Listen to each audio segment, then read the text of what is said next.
שלום לכם, היום אנחנו נכין אייס קפה ביתי. עכשיו, מה שתזדקקו לו זה נס קפה בטעם וניל, אפשר גם רגיל אבל זה פחות טעים, סוכר לבן, חלב וכוס. כמובן תלוי איזה כוס אתם רוצים, כוס בינונית, כוס קטנה או כוס גדולה. אוקיי, נתחיל. עכשיו, יש לי פה קצת מים חמים שכבר לקחתי מקודם, אני שמה את הכמות של סוכר. 2 כפיות.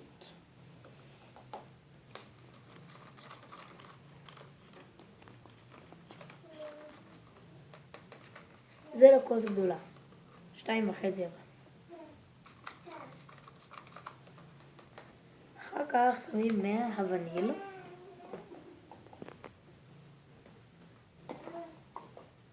1.5 כפיות. ומערבבים גם.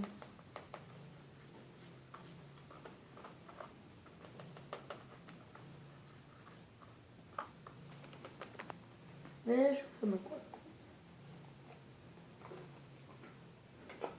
עכשיו אני מוסיפה את החלב.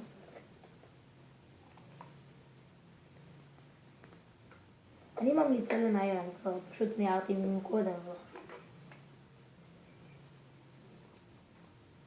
ולערבב את זה עד שאין את כל הגרגרים המגעילים האלה מלמטה.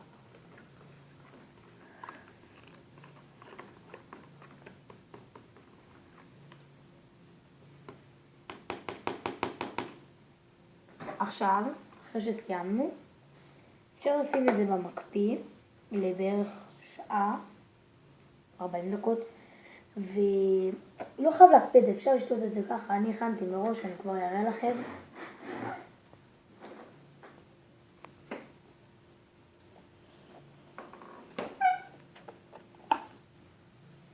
אצל בויו, זה קפוא, כך.